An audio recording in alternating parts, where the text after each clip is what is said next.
ശരീരത്തിലേക്കൊരു ചൂട് എരച്ച് കയറുന്ന പോലെ ഇടയ്ക്ക് തോന്നും.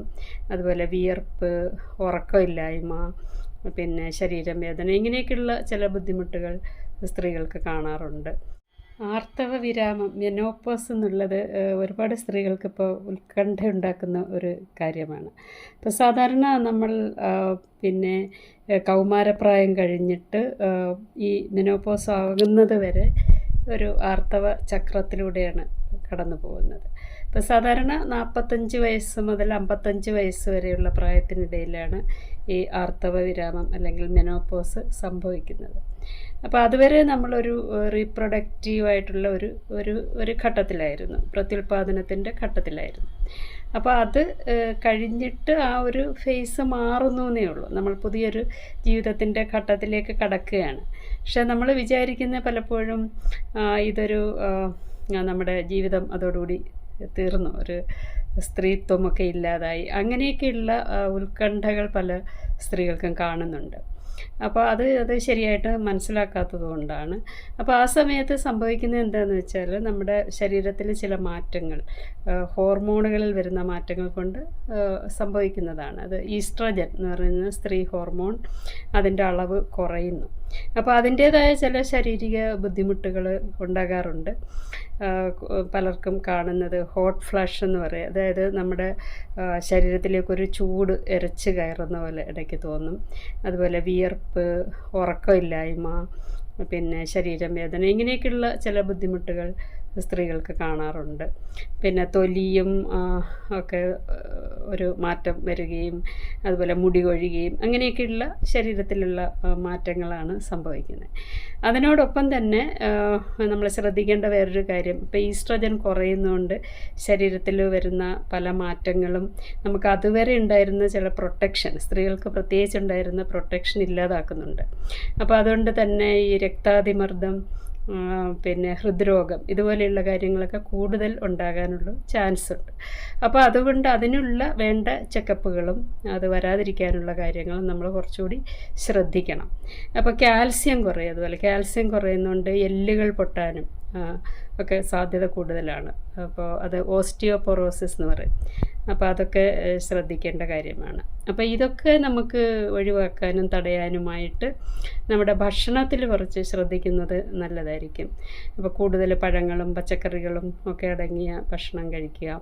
അതുപോലെ കാൽസ്യം കിട്ടാനായിട്ട് പാല് പ്രോട്ടീന് വേണ്ടിയിട്ട് ഇതുപോലെ പാല്, തൈര്, മുട്ട, ഇറച്ചി, അങ്ങനെയുള്ള കാര്യങ്ങളൊക്കെ കുറച്ചും കൂടെ നമ്മൾ ശ്രദ്ധിച്ച് നമ്മുടെ ഭക്ഷണത്തിൽ ഉൾപ്പെടുത്തണം. ഇലക്കറികൾ കഴിക്കുന്നത് അതുപോലെ വിളർച്ച കൂടുതലുണ്ടാകാൻ സാധ്യതയുണ്ട്.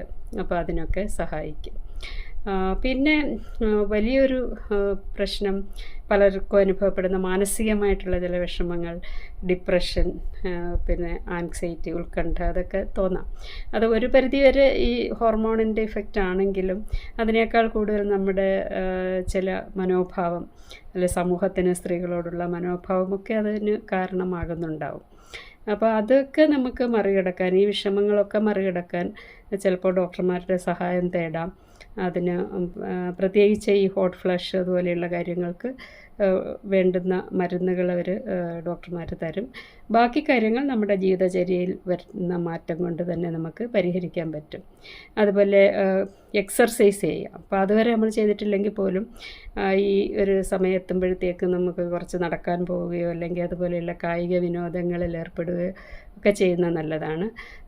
അതുപോലെ എന്ത് മാനസികമായിട്ടാണെങ്കിലും ഉന്മേഷം തരുന്ന നൃത്തമോ അല്ലെങ്കിൽ പാട്ടോ, നമുക്കെന്താണോ ഇഷ്ടമുള്ളത് അത്തരം കാര്യങ്ങളിലേക്കൊക്കെ ഇടപഴകുന്നത് ഇതിൻ്റെ ബുദ്ധിമുട്ടുകൾ കുറയ്ക്കാനായിട്ട് നമ്മളെ സഹായിക്കും. പിന്നെ ഇതൊരു സ്ഥിരമായിട്ട് നിൽക്കുന്ന, ഈ ശാരീരിക ബുദ്ധിമുട്ടുകളൊന്നും തന്നെ സ്ഥിരമായിട്ട് നിൽക്കുന്നതല്ല. ഒരു 6 മാസം അല്ലെങ്കിൽ ഒരു കൊല്ലം വരെയൊക്കെ ഉണ്ടാവുള്ളൂ. അത് കഴിഞ്ഞ് അത് നമ്മൾ പഴയതുപോലെ നമ്മുടെ ശരീരം മാറുകയും ഇതുപോലെയുള്ള ശാരീരികമായിട്ടുള്ള പ്രശ്നങ്ങളൊക്കെ മാറുകയും ചെയ്യുന്നതാണ്.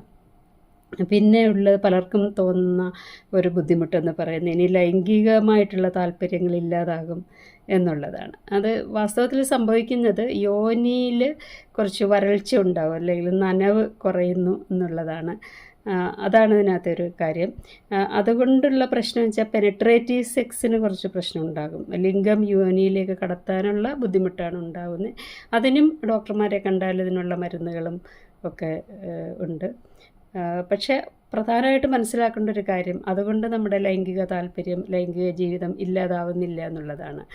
കാരണം അതിന് നമുക്ക് മറ്റൊരുപാട് ഘടകങ്ങളും പ്രധാനമാണ്. നമ്മുടെ മനോഭാവം, മാനസിക നില, അതുപോലെ ബ്രെയിനിൽ നിന്നാണ് ശരിക്കും പറഞ്ഞാൽ സെക്സിൻ്റെ താല്പര്യങ്ങൾ തുടങ്ങുന്നത്.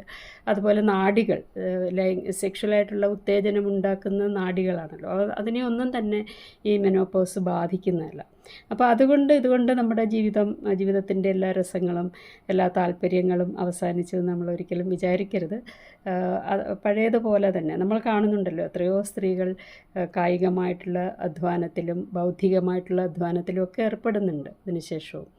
അപ്പോൾ ഏത് കാര്യവും നമുക്കതിന് ശേഷവും ചെയ്ത് സന്തോഷത്തോടു കൂടെ നമ്മുടെ ജീവിതം മുന്നോട്ട് കൊണ്ടുപോകാൻ സാധിക്കും.